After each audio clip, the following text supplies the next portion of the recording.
После дня в море мы наконец заходим в Босфор. Справа остается крепость Румели. Когда-то она контролировала вход в пролив, сегодня просто часть городского пейзажа. В Стамбуле это очень часто происходит. Здания, которым несколько сотен лет, воспринимаются как что-то совершенно привычное. Жилые кварталы, дома, мечети на холмах. Чем глубже заходишь в Босфор, тем быстрее понимаешь, что Стамбул вообще не похож ни на один другой город.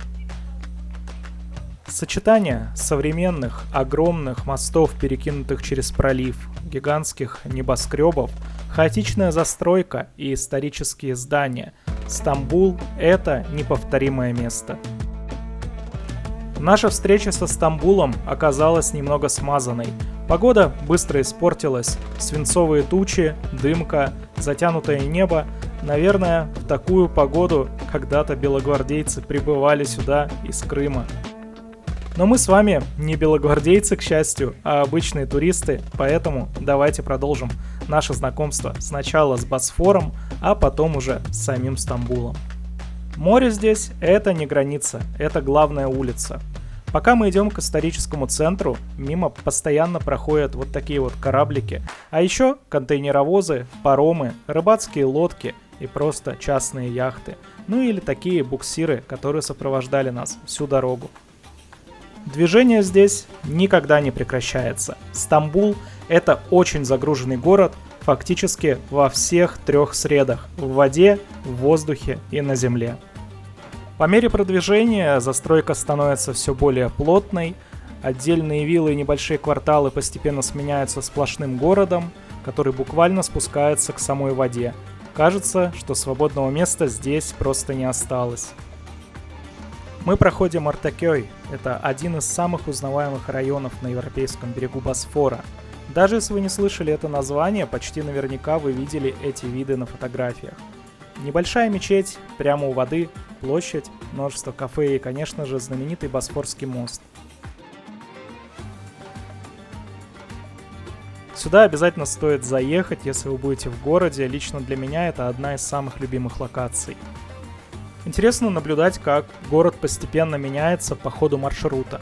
Сначала больше жилых районов, а потом ближе к центру начинают появляться исторические здания, дворцы и набережные. Например, это дворец Долма-Бахче. Именно отсюда султаны Османской империи управляли государством. А уже в 20 веке здесь жил и умер Мустафа Кемаль Ататюрк, основатель современной Турции. Сейчас трудно поверить, что за всем этим фасадом когда-то принимались решения, влиявшие на судьбу огромной империи. Ну и мы тоже можем посмотреть на этот дворец со стороны наилучшего ракурса, с Босфора. Сейчас дворец открыт как музей, и в принципе я могу порекомендовать его посещение, потому что интерьеры дворца, как подобает государственным резиденциям, особенно для такого высшего уровня, как Султан или Ататюрк, безусловно, великолепны. Далее будет интересно любителям футбола, что это домашний стадион команды Бешикташ, ну и, конечно же, одноименный район. Далее следует пристань Кабаташ и одноименный район. Это один из главных транспортных узлов города. Отсюда паромы направляются через Босфор в азиатскую часть Стамбула. Сюда же спускается фуникулер с площади Таксим. Ну и отсюда можно доплыть до Принцевых островов или Адалар. Для Стамбула вода такой же городской транспорт, как метро или автобус. Поэтому сюда каждые несколько минут приходят и уходят паромы. Сюда также напрямую можно доехать на трамвайчике Т1 из центра Стамбула и отправиться далее по воде. Ну либо наоборот, добраться до центра, если вы были в азиатской части или на Принцевых островах. А здесь мы видим еще один круизный лайнер, который гораздо больше, чем наша Астория Гранде. Только вблизи начинаешь понимать размеры таких судов. Пока смотришь фотографии, кажется, что это просто большой корабль, но когда проходишь рядом, масштаб совсем другой. Десятки метров и, наверное, тысячи пассажиров на борту. Но что самое главное, по периметру здесь я вижу, пройтись не удастся. Галата-Порт – это один из самых новых районов набережной, который полностью перестроили несколько лет назад. Здесь работает как раз-таки круизный терминал, рестораны, магазины, торговые центры, прогулочная зона. В общем, после реконструкции Галата-Порт сам стал точкой притяжения и отдельной достопримечательностью. Ну и тут же нас встречает один из символов Стамбула – Галатская башня. Это одна из главных доминант района и по сей день. Пока у причала стоит современнейший круизный лайнер, над ним, словно из другой эпохи, возвышается Галатская башня. И в этом весь Стамбул. Постепенно пред нами предстает Золотой Рог. Это знаменитая бухта, которая на протяжении многих веков была основной гаванью Константинополя. Именно сюда приходили суда со всего Средиземноморья, превратив город в один из крупнейших центров мировой торговли. Сегодня вокруг уже совершенно иной Стамбул, но с воды легко представить, почему именно это место оказалось настолько важным. А впереди уже появляется Сарайбурну, мыс, где встречается Золотой Рог, Мраморное море и Босфор. Именно отсюда когда-то начиналась история Константинополя. Здесь уже все совершенно рядом. И мечеть Сулеймание, и дворец Топкапы, резиденция турецких султанов, и прочее. Мы в самом центре города. Сразу под дворцом находится наш порт, к которому мы сейчас же пришвартуемся. Движение вокруг нас ни на минуту не прекращается. Например, такие автомобильные паромы курсировали вокруг нас. Ну или суда немного иного масштаба. Или вот обычный городской паром. Такие суда каждый день перевозят тысячи жителей между европейской, азиатскими частями Стамбула, на Принцевы острова и в другие районы. Здесь, в самом сердце Стамбула, становится понятно, почему этот город настолько связан с водой. Десятки причалов и паромных линий, прогулочных кораблей и портов. Ну а мы тем временем пришвартовались у одноименного парка Сарайбурну и тут же можем наблюдать панораму дворца Топкапы.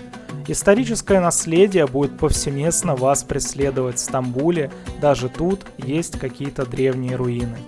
Погода не способствовала прогулке, поэтому мы ненадолго вышли в город, обменяли валюту и встретили вечер уже на корабле. Мы воспользовались главным преимуществом этого лайнера, возможностью прогуляться по всему периметру, и у нас была наилучшая видовая площадка для созерцания Стамбула, пусть даже в такую не очень хорошую погоду. Мы в полной мере насладились нашей локацией и наблюдали за вечерним Стамбулом. Он уже совсем другой. Огни отражаются в воде, слышны гудки паромов, огромный город постепенно растворяется в темноте. Завтра будет новый день, и кажется, с погодой нам должно повезти немного больше. На следующий день Стамбул решил немного исправиться. После вчерашней серой погоды наконец появляется солнце, и город выглядит уже совсем иначе. Золотой Рог, Галатская башня, старые кварталы на холмах. Кажется, этот вид невозможно рассмотреть полностью даже за несколько дней.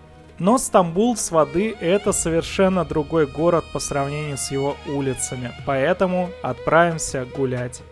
Мы вышли из лайнера и отправились к трамваю Т1. Это был наиболее удобный способ добраться до оживленных кварталов. И вот мы уже наблюдаем корабль снаружи, из трамвая, а еще вчера шли по Босфору. Начинаем мы нашу прогулку уже с площади Таксим, где отчетливо видно, как вместе уживаются разные религии, храмы, мечети и исторические здания. Это не самый древний район города, но, безусловно, самый оживленный. И двигаемся мы в сторону проспекта Истикляль, центральная пешеходная улица города. И сразу же здесь нас встречает знаменитый красный трамвай. И это главный символ улицы. Он неспешно проходит через толпу по центру. С точки зрения практичности, это далеко не самый быстрый транспорт, но именно благодаря ему Истикляль имеет тот самый узнаваемый образ, который многие представляют, думая о Стамбуле. Это, можно сказать, уже бренд. Итак, Истикляль – одна из самых популярных прогулочных улиц Стамбула. Почти 1,5 километра, где смешались магазины, рестораны, старые здания, посольства, кондитерские и огромное количество людей. Самое главное впечатление – это не какая-то конкретная достопримечательность, хотя архитектуры здесь сполна. Это ощущение постоянного движения. Кажется, что здесь просто никогда не бывает пусто. Кроме этого, на улице есть за что зацепиться взглядом всем любителям архитектуры, мне в частности. На улице можно провести целый день, а может быть и не один, при этом постоянно обнаруживая скрытые жемчужины, как вот, например, галерея, которую мы посетили. Для неискушенных туристов достаточно будет прекрасной фотосессии прямо на улице. Постепенно мы приближаемся к Галате. Здесь город начинает меняться. Улицы становятся уже, меньше больших магазинов и больше небольших сувенирных лавок и кофеен. Ну а впереди, безусловно, кульминация нашего маршрута – это величественная Галатская башня. Кроме прочего, там есть смотровая площадка. Вокруг нее сохранился настоящий район Галата с небольшими магазинчиками, кафе и узкими улицами. Здесь хочется побродить без конкретной цели. При этом, куда ни повернись, Галатская башня все равно остается в кадре. Это одно из тех мест Стамбула, где в любой момент можно встретить огромное количество туристов со всего мира. Кто-то впервые приехал в город, кто-то ищет лучший ракурс для фотографии, а кто-то просто гуляет по району. Несмотря на количество людей, здесь все равно сохраняется какая-то особенная атмосфера. Возможно, потому что вокруг не просто достопримечательность, а настоящий живой район. Ну и, естественно, главная локация для фотосессий. Только что мы с вами преодолели один из главных прогулочных маршрутов Стамбула от площади Таксим до Галатской башни. Далее мы решили поехать в Султан Ахмед, исторический центр, и продолжить нашу прогулку уже там. Это именно то место, где находится знаменитый собор Святой Софии и Голубая мечеть. Ее построили в начале 17 века, и по сей день это одна из самых узнаваемых в мире мечетей. Площадь Султан Ахмед – это, наверное, место, где лучше всего чувствуется вся история Стамбула. На относительно небольшом пространстве столкнулись несколько эпох – Византия, Османская империя и современная Турция. Напротив Голубой мечети – Айя София, бывший главный храм Византийской империи. Сейчас часть фасада скрыта реставрационными лесами, но даже так масштаб здания впечатляет. Рядом расположены и другие исторические здания, которые сегодня уже работают как музеи. В центре площади древние обелиски. Это то, что осталось от ипподрома Константинополя. Ведь раньше на месте этой площади проходили гонки колесниц. Самый знаменитый – это египетский обелиск. Он был сюда привезен в IV веке, но вообще ему 3000 лет. Обелиск Константина – это уже памятник византийской эпохи. За прошедшие века он сильно изменился, но все еще остается частью того пространства. Невзрачная на фоне остальных змеиная колонна – тоже большая древность еще из времен античной Греции. Получается удивительное сочетание – египетский монумент, греческий памятник и византийская история. После прогулки по историческому центру спускаемся к набережной Мраморного моря. И здесь открывается уже совсем другой вид. Перед нами азиатская часть Стамбула. Город один, но Азия – это совсем другая история. Меньше туристов, меньше суеты, больше жилых районов, больше парков и больше обычной городской жизни. Вдалеке можно увидеть силуэты Принцевых островов. Извиняюсь за каламбур, но это островок спокойствия в Стамбуле. А если посмотреть еще дальше, начинают появляться горы. Именно так можно оценить масштаб города.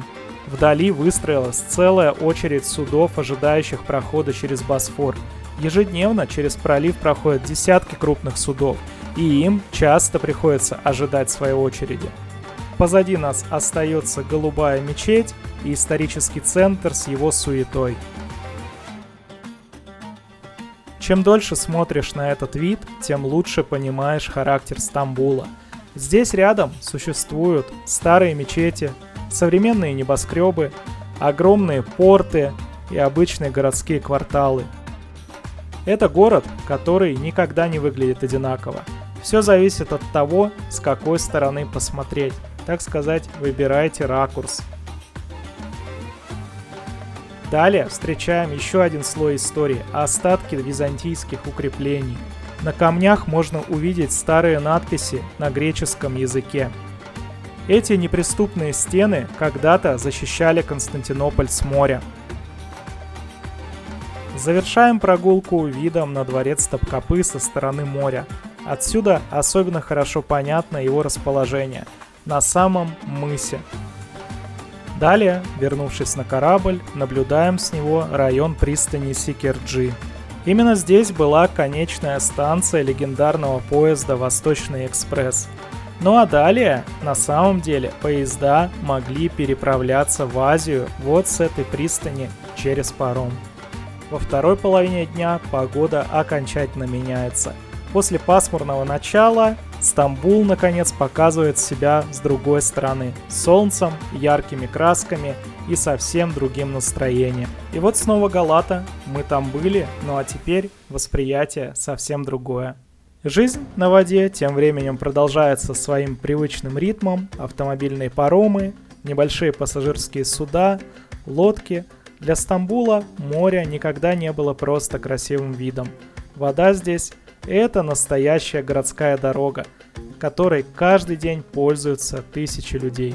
Со стороны кажется, что здесь царит хаос, но на самом деле это один из самых организованных и оживленных маршрутов мира. И среди этого движения знакомый силуэт. Лайнер у Галата-порта, мы его уже видели. И вот здесь, пожалуй, самый концентрат Стамбула. Море, корабли, мечети и минареты. Тем временем наш корабль отшвартовался от порта, но еще не время прощаться со Стамбулом, ведь город очень большой, и нам еще предстоит посмотреть с воды также азиатскую часть, ну и в целом панораму на город вечером. Нам помогает вот такой вот кораблик-буксир, и мы движемся на выход из бухты Золотой Рог. Со стороны кажется удивительным, как небольшие по сравнению с лайнером кораблики управляют такими огромными судами.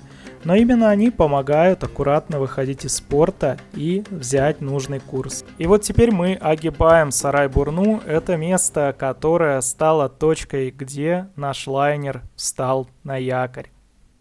Давайте подведем небольшой итог. Когда мы только заходили в город, здесь было пасмурно, ветер, тяжелые облака, и казалось, Стамбул встречает нас как минимум немного сдержанно. А сейчас все совсем иначе. Солнце постепенно садится, вода становится спокойнее, а город уже выглядит намного теплее. В очередной раз мы не перестаем поражаться красоте этого города, в особенности с моря. Как весь этот хаос превращается в идеальное сочетание, которое невозможно ни с чем спутать. Ведь Стамбул – это поистине уникальный город. Здесь еще играет роль особенность путешествий по воде. Расстояние меняет восприятие. Когда находишься на улице, замечаешь детали, вывески, дома, людей, а с моря видишь город целиком. Постепенно открывается очередной открыточный вид Стамбула, Азиатский берег и Девичья башня. Чем дальше мы уходим от берега, тем больше город превращается в одну большую панораму. Отдельные здания становится все сложнее рассмотреть, но начинают проявляться знакомые силуэты. Снова мечети на холмах, башни, мосты, плотная городская застройка, небоскребы. Кажется невероятным, что за несколько дней мы успели пройтись по этим улицам, увидеть их вблизи, а теперь смотрим на город издалека. Корабль тем временем набирает ход, и нас ждет целый день в море, ведь двигаемся мы дальше в сторону Эгейского побережья Турции. Впереди у нас будет еще несколько замечательных локаций, которые я обязательно вам покажу. Ну а пока мы прощаемся со Стамбулом, наблюдаем его издалека, все меньше и меньше мы можем разобрать индивидуальные здания и больше получаем общее впечатление, насколько этот город огромный, попутно проплывая Принцевы острова, Адалар, куда я вам тоже советую обязательно добраться. Уходим в открытое мраморное море и готовимся следовать дальше по маршруту. Здесь же видим ожидающие своей очереди суда на вход в Босфор и европейскую часть Стамбула. Стамбул, его очень сложно посмотреть, но его хочется рассматривать снова и снова. С улиц, с воды, с высоты, да откуда угодно. Для нас этот визит получился довольно коротким, но даже за это время город, безусловно, оставил сильное впечатление. Мы отходим все дальше, а на город постепенно опускается вечер. Я надеюсь, что это видео вам понравилось. Ну а если оно понравилось, ставьте лайк, подписывайтесь на канал и смотрите наши новые видео. Ну а теперь до новых встреч и пока-пока.